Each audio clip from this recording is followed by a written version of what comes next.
Jain friends, स्वागत है हेल्बर्ट education centre में। आज का जो हमारा टॉपिक है वो है रेडियो एक्टिविटी यानी कि रेडियो सक्रियता। अब बात करते हैं कि रेडियो एक्टिविटी यानी कि रेडियो सक्रियता क्या होता है और इसकी परिभाषा क्या है, इससे किस प्रकार से प्रकाश उत्पन्न होता है, कारण क्या है कि इन पदार्थों से रेडियो एक्टिविटी निकलती है, रेडिएशन निकलता। आपने जरूर सुना होगा कि इस पदार्थ से रेडिएशन निकलती है। ये रेडिएशन हमको किस प्रकार से नुकसान करती है, ठीक है, किस प्रकार से हमें नुकसान करती है, इसका फायदा क्या है, इसकी परिभाषा क्या है। Radio activity, radio activity Hindi में जो कहते हैं, इसको हिंदी में कहते हैं रेडियो सक्रियता। क्या कहते हैं? रेडियो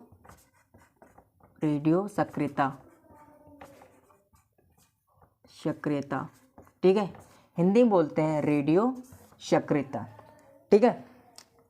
अब देखिए, रेडियो सक्रियता जो होती है एक प्रकार की वेव्स होती हैं, ठीक है, वेव्स होती हैं यानी कि तरंग होती हैं। क्या होते हैं? वेव्स होती हैं। क्या होती है रेडियो सक्रियता? वेव्स यानी कि तरंग, ठीक है। देखिए, हमें पिछले वीडियो में बताया था कि जो रेडियो होता है एक प्रकार का तरंग होता है। आप ये ना समझे कि अगर रेडियो एक प्रकार का ट्रांजिस्टर है, जो हम सुनते हैं वो रेडियो नहीं, ठीक है। रेडियो एक प्रकार की तरंग होती है, ठीक है। पिछले वीडियो में हमने तरंग के बारे में बताया। ये तरंग क्या होती है, किस प्रकार की होती है? माइक्रोवेव्स होती हैं, ठीक है। ये हमें नुकसान नहीं करती। क्या होता है? ये हमें नुकसान नहीं करती, लेकिन कुछ तरंगे ऐसे होते हैं जो हमें नुकसान करते हैं, जिनसे हमें हानि होता है, कई सारी बीमारियां उत्पन्न कर देती हैं, ठीक है। तो उस जो रेडियो एक्टिव पदार्थ है, तो वही रेडियो एक्टिव पदार्थ है जो हमें नुकसान पहुंचाता है, ठीक है।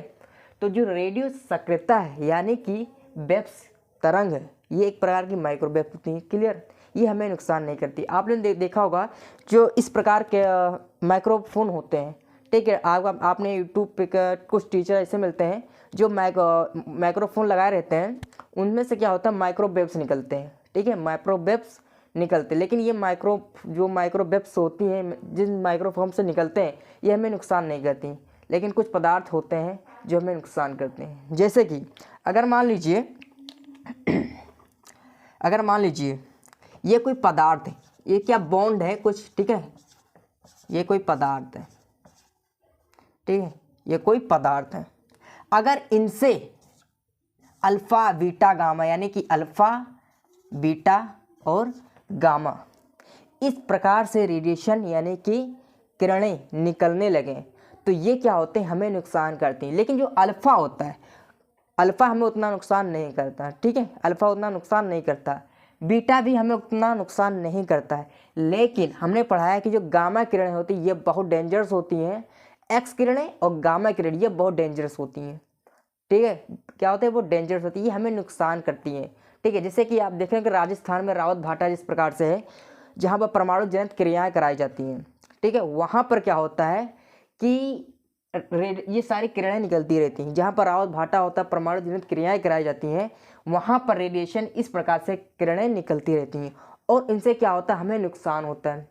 तो वहाँ क्या होता है कि कर्मचारियों को, ठीक है, कर्मचारियों को क्या होता है कि एक प्रकार का वैक्सीन या दवाई दी जाती है, ठीक है, टैबलेट दी जाती है, जिससे कि क्या होता है, इन बीमारियों से बच सकते हैं, ठीक है। अब आता है कि इनकी खोज किसने की थी, ठीक है, इनकी खोज किसने की थी। देखो, जो खोज है, ठीक है, जो खोज है इसकी खोज की थी हेनरी बेकुरल। किसने की थी? Henry Becquerel. हेनरी बेकुरल, ठीक। कहीं कहीं लिखा होता है बेकरेल और कहीं कहीं लिखा होता है बेकुरल। कब की थी? 1896 में। कब क्या था? 1896 में, ठीक है। इसकी खोज किसने की थी? हेनरी बेकुरल ने। इन्होंने ही बताया था कि यार ये तो पदार्थ रेडिएशन है, इससे तो रेडिएशन निकल रहा है। उन्होंने क्या किया है, देखा था कि फ्रांस के विज्ञानी थे ये, हेनरी जो बेकुरल थे, ये फ्रांस के विज्ञानी थे। उन्होंने 1896 में रेडियो पदार्थ की खोज की थी, इतना तो क्लियर है। उन्होंने क्या देखा कि प्रकृति में एक दिन जा रहे थे, उन्होंने एक पदार्थ देखा। क्या देखा? पदार्थ देखा। अब जानते हैं पदार्थ की परिभाषा क्या होती है, जिसमें भार हो, द्रव्यमान हो, आयतन हो, आकृति हो, तो पदार्थ कहलाता है, ठीक है। उन्होंने एक चीज़ देखा, अरे यार ये तो इससे तो कुछ प्रकाश निकल रही है, अभी तक हमें ऐसा कोई पदार्थ देखा नहीं है, ठीक, जिससे प्रकाश निकल रहा हो, लेकिन ये क्या है, इसमें तो कुछ प्रकाश निकल रहा है, ठीक है। वो था प्राकृतिक तत्व, ठीक है, उसका नाम था यूरेनियम। क्या नाम था? यूरेनियम। क्या नाम था? तत्व कौन सा था? यूरेनियम, ठीक है। क्या नाम था बेटा? यूरेनियम। यूरेनियम, क्या नाम था? यूरेनियम। रासायनिक जो संकेत था यू, ठीक। उन्होंने देखा कि यूरेनियम से कुछ अदृश्य किरणें निकल रही हैं। अदृश्य किरणें मतलब होता है, एक दृश्य किरण होता है जो हमें दिखाई देता है, लेकिन अदृश्य किरणें मतलब होते हैं कि हमें नहीं दिखाई देता, ठीक, क्लियर। देखिए बेकुरल ने यूरेनियम पदार्थ देखा, ठीक। हेनरी बेकुरल ने यूरेनियम पदार्थ को देखा।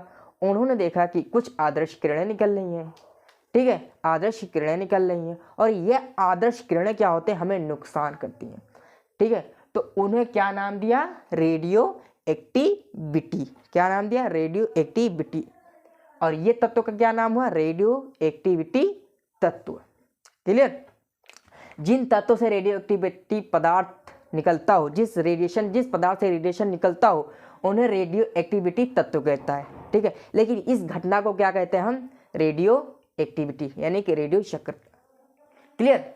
इसकी खोज किसने की थी? हेनरी बेक्वेरेल। तत्व कौन सा था? यूरेनियम, ठीक है। कुछ साल बाद, यानी 2 साल बाद 1898 ईस्वी में, 1898 ईस्वी में मैडम क्यूरी और पियरे क्यूरी, 2 वैज्ञानिक थे, मैडम क्यूरी और पियरे क्यूरी। उन्होंने देखा कि ये कैसे हो रहा है, ये जो प्रकाश निकल रहा है, ये कैसे प्रकाश निकल रहा है। तो उन्होंने बताया, किसने बताया था? Madam Curie. पेन नहीं चल रहा। किसने बताया था? Madam Curie. Madam Curie. और किसने बताया था? Pierre Curie. पियरे क्यूरी, ठीक। मैडम क्यूरी और पियरे क्यूरी ये क्या थे? पति पत्नी थे। इन्होंने बताया कि बेकुरल, ये जो हो रहा है ना, ये एक परमाणु जनित क्रिया है, ये जो है परमाणुओं के द्वारा हो रहा है। परमाणु अस्थायी, यानी कि जो परमाणु होते हैं उनके कारण हो रहा है। क्या किसके कारण हो रहा है? परमाणु जनित क्रिया द्वारा। किसके द्वारा? परमाणु जनित,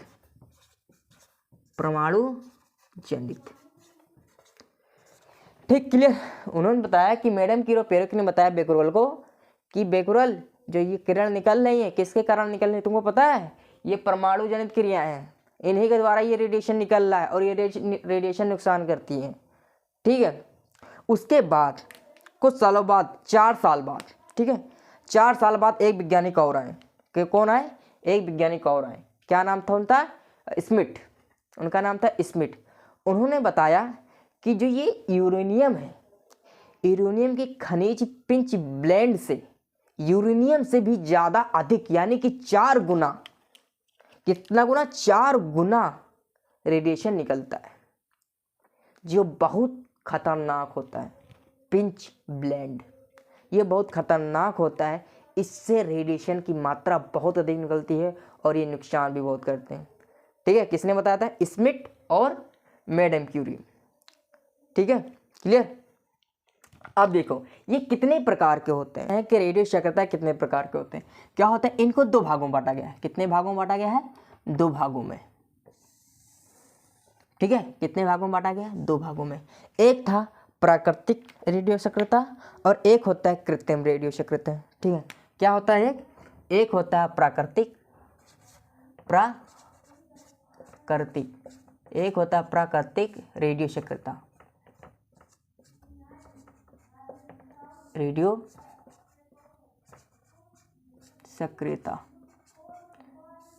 एक होता है कृत्रिम रेडियो सक्रियता, कृत्रिम, ठीक है, कृत्रिम रेडियो सक्रियता,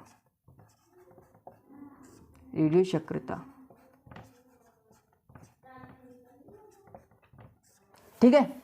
एक होता है प्राकृतिक रेडियो सक्रियता और एक होता है रेडियो सक्रियता, यानी एक होता है नेचुरल एक्टिविटी, एक होता है मैनुअल रेडियो एक्टिविटी, ठीक है। अब आते हैं प्राकृतिक रेडियो एक्टिविटी। इसमें क्या होता है? इसमें ये होता है कि ये देखिए जब होता है, जब हेनरी बेकरेल ने खोज की थी यूरेनियम की, तो यूरेनियम एक प्रकार का क्या होता है, प्राकृतिक तत्व था।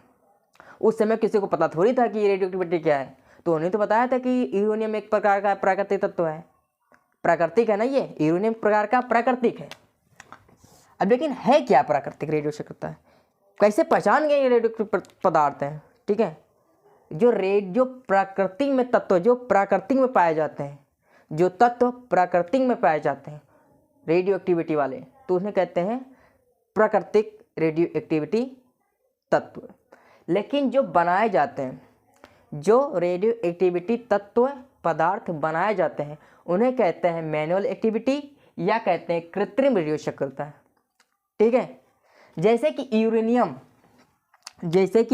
यूरेनियम, थोरियम, ठीक है, थोरियम, ठीक है। इसमें क्या, पोजिट्रॉन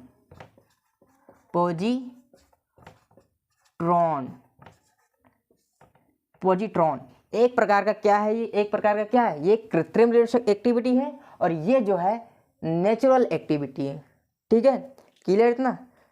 अगर आज एग्जाम में रेडियो एक्टिविटी के पदार्थ के बारे में, तो आप जो है रेडियो एक्टिविटी के ये टाइप बता सकते हैं, यानी कि नेचुरल एक्टिविटी, और बता सकते हैं मैनुअल एक्टिविटी। मैनुअल एक्टिविटी जो होती है, जो वो खुद बनाया जाता है, जो रेडियो एक्टिविटी खुद बनाया जाता है, उन्हें मैनुअल रेडियो सक्रियता यानी कि कृत्रिम रेडियो सक्रियता, और जो नेचुरल में पाया जाता है, जो नेचर में पाया जाता है जो तत्व, उसे कहते हैं प्राकृतिक रेडियो सक्रियता, ठीक है। लेकिन अब इसका कारण क्या है, किस कारण से ये रेडियो शक्ति पदार्थ निकल रहे, कारण क्या है इसका, किस कारण से ये रेडियो सक्रियता पदार्थ निकल रहे हैं, ठीक है। अब उसके बारे में देखते हैं।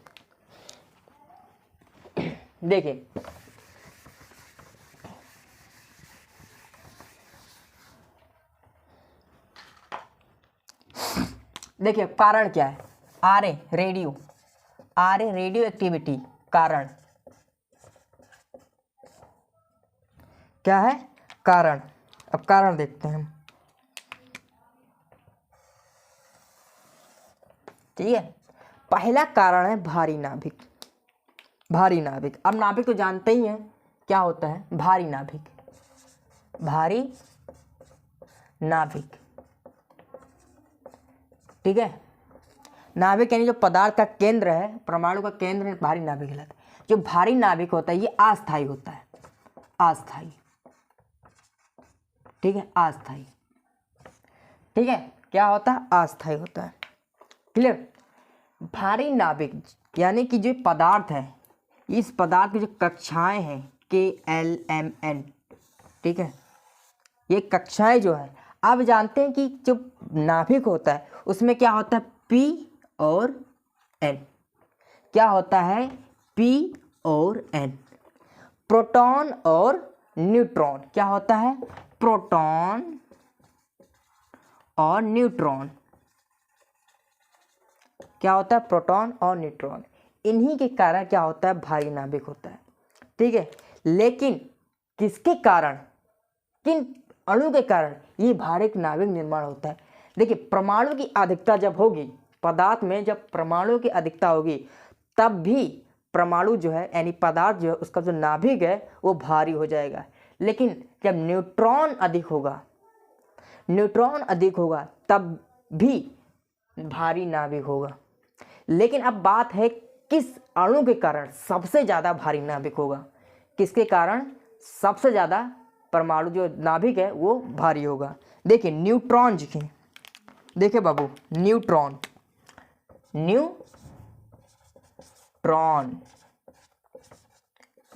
की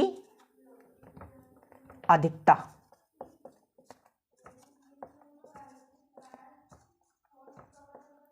ठीक है। जब नाभिक में न्यूट्रॉन की अधिकता होगा तब क्या होगा, भारी नाभिक होगा। अब भारी नाभिक तब होगा अगर वो परमाणु भारी नाभिक हो गया तो समझ जाए कि ये पदार्थ रेडियो एक्टिविटी है। जहां पर आपको लगे कि परमाणु से ज़्यादा न्यूट्रॉन की संख्या अधिक है तो वो समझ जाइए कि उस समय जो है परमाणु जो है नाभिक है। और जब पदार्थ की नाभिक भारी हो जाता है तो क्या निकलता है, देखो क्या निकलता है? रेडिएशन। रेडिएशन निकलता है। क्या निकलता है? रेडिएशन, अल्फा, बीटा और गामा। ठीक। और हमने बताया है कि जब ये पदार्थ निकलता है, ये रेडिएशन जब निकलता है तो ये बहुत नुकसान करता है। लेकिन नुकसान क्या होता है? ठीक है, नुकसान क्या होता है? इससे नुकसान होता ये है कि ये जो पदार्थ हैं, जहाँ ये रेडिएशन निकलता है वहाँ ये कैंसर उत्पन्न कर देते हैं। अगर ये रेडिएशन इंसान के अंदर चला जाता है, ठीक है, तो क्या करता है? कैंसर उत्पन्न कर देता है मनुष्य के अंदर। ठीक है, क्या उत्पन्न कर देता है? कैंसर उत्पन्न कर देता है। इसलिए जहाँ परमाणु ज्वलन क्रिया कराई जाती है, परमाणु भट्टी होता है, जहाँ रावत भाटा, जैसे रावत भाटा, वहाँ पे क्या होता है? कर्मचारी को, साइंटिस्टों को क्या दिया जाता है? कैप्सूल दिया जाता है। किस चीज का? किस चीज का दिया जाता है? उनको आयोडीन, आयोडीन, आयोडीन की गोली दी जाती है। किसकी दी जाती है? आयोडीन की गोली। और क्या दिया जाता है? Potassium iodide, potassium iodide. ठीक है, पोटेशियम आयोडाइड। इससे क्या होता है? ये जो है कैंसर को उत्पन्न करने से मना करते हैं, उत्पन्न करने से बचाते हैं। ठीक है, अगर ये रेडिएशन इंसान के अंदर चली जाती है तो कैंसर उत्पन्न करती है। अगर कैंसर ना उत्पन्न हो तो इसलिए मनुष्य को क्या दिया जाता है? उस कर्मचारी को क्या दिया जाता है? पोटेशियम आयोडाइड दिया जाता है, यानी कि आयोडीन, जिससे कि ये कैंसर उत्पन्न ना हो। ठीक, क्लियर? चलिए, और बात आता है, अब हम कैसे पहचानेंगे कि ये पदार्थ रेडियो एक्टिविटी है? ठीक है, कैसे हम पहचानेंगे कि रेडियो एक्टिविटी है? अगर हमारे पास कोई तत्व दे दिया जाए, जैसे मान लीजिए हाइड्रोजन। ठीक है, अगर मान लीजिए हाइड्रोजन, मिटा दे इसको। अगर हमारे पास एक तत्व हाइड्रोजन दे दिया जाए, क्या दे दिया जाए? हाइड्रोजन, जिसका परमाणु क्रमांक होता है एक। ठीक, परमाणु भार क्या होता है? एक। और परमाणु प्रोटॉन कितना होता है, यानी परमाणु क्रमांक कितना होता है? एक। ठीक है, अब हम कैसे पहचानेंगे कि यार ये, मान लो आप क्लास में या कहीं भी एग्जाम में आ जाए कि हाइड्रोजन क्या एक रेडियो एक्टिव पदार्थ है या नहीं है तो क्यों, और नहीं है तो क्यों, तो उसके बारे में हम आपको बता देंगे। अगर आपको क्लास में दे दिया जाए कोई भी तत्व, आपसे पूछ लिया जाता कि ये रेडियो एक्टिव पदार्थ है, बताओ। ठीक है, तो आप कैसे बताएंगे? ठीक है, देखिए, परमाणु क्रमांक, नीचे वाला परमाणु क्रमांक होता है, ऊपर वाला होता है परमाणु द्रव्यमान। ठीक है, अब देखिए, ये हमें बताना है कि ये जो है रेडियो एक्टिविटी है या नहीं है। ठीक है, और रेडियो एक्टिविटी देखिए, इससे पहले हम बता दें, अगर वो रेडियो एक्टिविटी पदार्थ होगा, रेडियो एक्टिविटी पदार्थ होगा तो क्या होगा? 1.5 से 1.5 सॉरी, जो रेडियो एक्टिविटी है उसका जो मान है, ठीक है, 1.5 से अधिक आ गया तो इसका मतलब ये है कि वो रेडियो एक्टिव पदार्थ है। लेकिन अगर 1.5 से कम है तो हम ये कह सकते हैं कि वो रेडियो एक्टिव पदार्थ नहीं है। ठीक, और रेडियो एक्टिविटी पदार्थ क्या होगा? जब न्यूट्रॉन को प्रोटॉन की संख्या से भाग देंगे। कब करेंगे? प्रोटॉन को न्यूट्रॉन की संख्या से भाग देंगे। और मिटा दें, बात इसको बताते हैं। ठीक है, जब न्यूट्रॉन को प्रोटॉन की संख्या से भाग देते हैं और 1.5 से अधिक आ गई, इसके मान जो है 1.5 से अधिक आ रहा है, तो इसका मतलब क्या है? वो रेडियो एक्टिविटी है, रेडियो एक्टिविटी है। क्लियर? चलिए, अब हम आते हैं हाइड्रोजन पे। हाइड्रोजन, ठीक है, हाइड्रोजन जिसका परमाणु क्रमांक और परमाणु द्रव्यमान 1। ठीक है, और P+N होता है परमाणु भार। P हमारे पास दिया है 1 और N क्या है? 0 है। N क्या है? 0 है। ठीक, तो क्या हो जाएगा? 1। ठीक है, क्या हो जाएगा? 1 हो जाएगा। और उसके बाद जब देखते ये होता है N और ये होता है P। जब हमारे पास N क्या है? 0 है, P कितना है? 1 है, तो भैया ये तो 0 आ गया। समझे? देखिए, परमाणु क्रमांक 1 और परमाणु द्रव्यमान 1। P प्लस N, P क्या है 1 है, ऊपर वाला जो होता है वो होता है P प्लस N और नीचे जो होता है P होता है। P हमारे पास दिया 1, N हमको नहीं पता, N हमें नहीं पता, तो N क्या है 0, P क्या है 1। जब भाग देंगे तो क्या होगा 0। पालन कर रहा है इसका, नहीं कर रहा है, इसका मतलब क्या है रेडियो एक्टिविटी पदार्थ नहीं है। इसका एक समस्थानिक है ट्राइट्रियम, ट्राइट्रियम,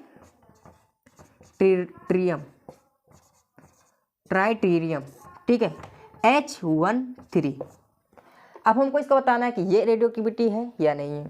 ठीक, चलो देखते हैं। 1H3, ठीक, P तो एक ही है, P क्या है 1 है, लेकिन N हमको पता है P क्या है, N हमको ज्ञात करना है। तो 3 में 1 घटाएंगे कितना आएगा 2, क्या आएगा 2 आएगा, ठीक है 2 आएगा। तो ऊपर कितनी संख्या होगी 3, तो N कितना है 2, ठीक, P कितना है 1, भाग करेंगे 2। अरे ये तो ट्राइट्रियम, ये तो वो है रेडियो एक्टिविटी है। ठीक, नॉर्मली तो हमने जो जल में होता है वो हाइड्रोजन होता है, लेकिन जो ट्राइट्रियम होता है एक प्रकार का रेडियो एक्टिव पदार्थ है। ठीक, एक और देखते हैं यूरेनियम। अभी हमने देखा बहुत भयंकर उदाहरण है वो यूरेनियम का, ठीक है, यूरेनियम, यूरेनियम जिसका परमाणु क्रमांक होता है 92, ठीक, 92 और 238 जो होता है उसका परमाणु द्रव्यमान होता है। अब आप जानते हैं कि P क्या है, P क्या है, ये P प्लस N होता है, तो P हमारे पास दिया है बेटा 92, ठीक, P कितना दिया है 92। N कैसे ज्ञात करेंगे, तो 238 में 92 जब घटाओगे, देखिए 8 में 2 गया बट्टा कितना 6, 3 में 9 जाएगा नहीं, 1 हासिल ले लिया, 13 में 9 गया कितना बचा 4, ठीक, 1 इधर गया 46।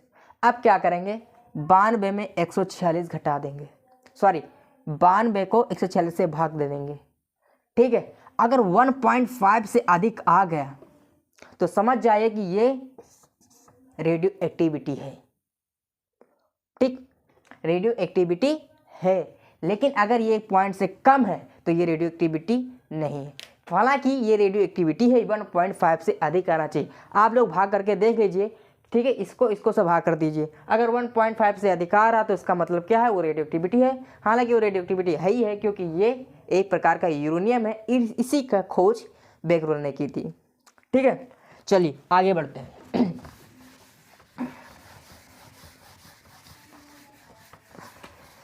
इतना तुमने पढ़ लिया रेडियो एक्टिविटी के बारे में। देखिए, आप राशन लेने जाते हैं, ठीक है, तो अगर मान लीजिए चीनी लेने जाते हैं तो आपको किलो मिलता है। तौलते किससे, तराजू से। तो केजी क्या है, एक यूनिट है। तराजू क्या है, एक मापन का तुला है, मापन करने के लिए तुला है, उसी से हम मापन करते हैं। लेकिन जो रेडियो एक्टिविटी है, लेकिन हम पहचानेंगे कैसे ये रेडियो एक्टिविटी है, इसका मान क्या है, इसको तौलेंगे कैसे, इसके लिए मशीन आती है एक, ठीक है, क्या आता है, मशीन, जीएम मशीन, ठीक है, जीएम मशीन, जीएम स्केल कह लीजिए या कह लीजिए counter, GM counter.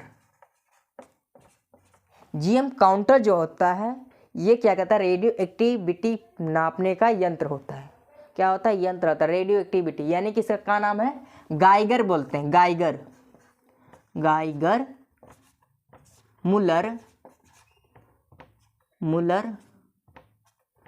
Geiger Muller counter, ठीक, जीएम काउंटर या गाइगर मुलर काउंटर, ये होता है विकिरण नापने का, रेडियो एक्टिविटी पदार्थ नापने का यंत्र होता है। ठीक, क्लियर। अब आते हैं, ये जीएम तो काउंटर हो गया है, ठीक है। अब आते हैं जी, ये रेडियो जो पदार्थ निकल रहा है, जो ये रेडिएशन निकल रहा है, उसको हम बोलेंगे क्या, उसको बोलते हैं रेडियो एक्टिविटी रे। क्या बोलते हैं, रेडियो एक्टिविटी रे, ठीक, एक्टिविटी रेस बोलते हैं या रेडियो सक्रियता किरणें बोलते हैं। पहले तो जब क्या होता है इसे बैकुलर किरणें बोला जाता था, अब जो है रेडियो एक्टिविटी रेस बोला जाता है। ठीक, क्या बोला जाता है? रेडियो एक्टिविटीज रे बोला जाता है। इसके बाद क्या आता है, कितने प्रकार का रेडियो एक्टिविटी है, ठीक है, अल्फा, ठीक है, सॉरी इधर लिख दें, कितने अल्फा,